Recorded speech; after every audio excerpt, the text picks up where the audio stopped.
Morning. चलिए आज आप लोगों को हिंदी का पाठ 10 पढ़ाऊंगी। ये देखिए पाठ 10 है चूहिया की शादी। इसका कहानी आप लोगों को मैं सुना रही हूँ, आप लोग ध्यान से इसको सुनेंगे।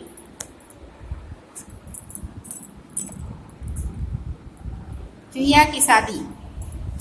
किसी वन में एक ऋषि रहते थे। वे अपने आश्रम में ही रहकर अपना अधिक समय पूजा पाठ ईश्वर का ध्यान करने में व्यतीत करते थे। एक दिन ऋषि अपनी कुटी के बाहर ध्यान में मग्न थे। अचानक उनकी गोद में चील के पंजे से छूटकर एक चूहिया आ गिरी। ऋषि का ध्यान भंग हो गया। उन्हें उस अधमरी चूहिया पर तरस आ गया। उन्होंने चूहिया का घाव धोया, उसे दूध पिलाया। चूहिया 4-6 दिन में बिल्कुल ठीक हो गई। देखिए ये ऋषि जो हैं वो क्या है, तपस्या कर रहे थे। ऋषि दिखाई दे रहा है, ये ध्यान मग्न थे और तपस्या कर रहे थे। तो उनके गोदी में एक चूहिया दिखाई दे रही है। ये चूहिया उनकी गोदी में आकर अचानक गिर गई, जो अधमरी हो गई थी, जिसको चील ने क्या किया था, उसको नोचा था, इसलिए वह अधमरी हो गई थी। और इस प्रकार से आकर वह ऋषि की गोदी में गिर गई। तो ऋषि ने उसको प्यार से उठाया और उसको सहलाया, उसका मरहम पट्टी किया। अब कुछ दिनों बाद चूहिया जो है अच्छे से ठीक हो गई और उसके बाद ऋषि ने उसको दूध पिलाया। ऋषि अब रोज ही अपने हाथों से चूहिया को खाना खिलाते। वे उसे खूब प्यार करते थे और अपनी बेटी के समान मानते थे। ऋषि के लाड़ प्यार से चूहिया खूब मोटी तगड़ी हो गई। चूहिया अब बड़ी हो गई। ऋषि को चूहिया के विवाह की चिंता हुई। उन्होंने उससे पूछा, बेटी तुझे कैसा वर चाहिए पसंद है? चूहिया ने कहा, पिताजी मुझे ऐसा वर चाहिए जो अत्यंत शक्तिशाली हो।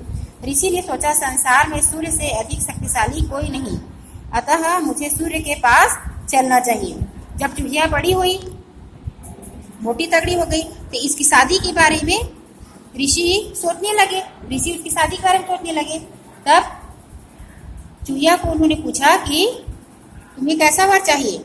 तो उसने कहा कि मुझे ऐसा वर चाहिए जो संसार में सबसे शक्तिशाली हो। तो ऋषि को किसके पास गए? ऋषि सूर्य देव के पास गए।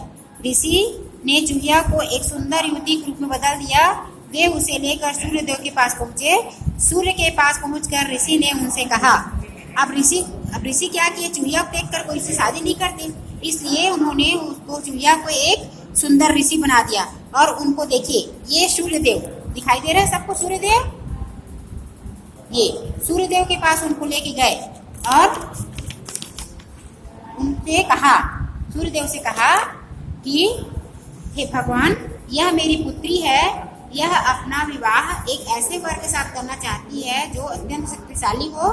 संसार में आपके समान शक्तिशाली और कोई नहीं, अतः आप इसे स्वीकार कीजिए। सूर्य भगवान ने ध्यान लगाकर यह जान लिया कि ऋषि जिसे अपनी बेटी बता रहे हैं वह तो एक चूहिया है, लेकिन वे ऋषि से स्पष्ट इनकार भी नहीं कर सके। इसलिए उन्होंने बात बनाकर कहा, ऋषिवर, आपका यह कहना ठीक नहीं है कि मैं संसार में सबसे अधिक शक्तिशाली हूँ। मुझसे अधिक शक्तिशाली तो बादल है, जो जब चाहता है मेरा प्रकाश रोक लेता है। आप कृपया उसी के पास जाइए। मैंने सूर्य ने जान लिया, ध्यान मग्न होकर जान लिया कि ये क्या है, एक चूहिया है करके। तो उन्होंने अपने से ज्यादा शक्तिशाली बादल को बताया। देखिए दिखाई दे रहा है चित्र में सबको। ये अब बात ऋषि को समझ में आ गई। वे चूहिया को लेकर बादल के पास पहुंचे। बादल से भी उन्होंने वही कहा। सूर्य देव से कहा। बादल भी ध्यान लगाकर समझ गए कि यह तो चूहिया है। तो उन्होंने कहा कि ऋषिवर, मुझसे ज्यादा शक्तिशाली तो कौन है? पर्वतराज हिमालय है, जो आसानी से मेरा मार्ग रोक लेते हैं। बड़ा हिमालय पर्वत से उस पर बादल नहीं जा सकता है ना। अब ऋषि पर्वतराज हिमालय के पास पहुंचे। उन्होंने अपने मन की बात पर्वतराज को बताई। पर्वतराज ने भी ध्यान लगाकर सारी बात जान गए। वे भी समझ गए कि यह एक चूहिया है करके। तो पर्वतराज ने कहा कि मुझसे अधिक शक्तिशाली चूहा है, जो मेरे अंदर अपने रहने के लिए बिल बना लेते हैं। आप उन्हीं के पास जाइए। मैंने हिमालय बोले कि देख, चूहा क्या करता है, बिल बना लेता है ना। तो चूहा जो है बिल बना लेता है। तो पर्वतराज बोले कि मेरे से ज्यादा शक्तिशाली चूहा है, जो मेरे को खोद कर बिल बना लेता है, मेरे को खोद लेता है और बिल बना लेता है। इससे आप चूहे के पास जाइए। ऋषि अपने आश्रम लौट आए और अच्छा मुहूर्त देखकर एक अच्छे से चूहे के साथ, मोटे चूहे के साथ अपनी बेटी का विवाह कर दिया। Thank you.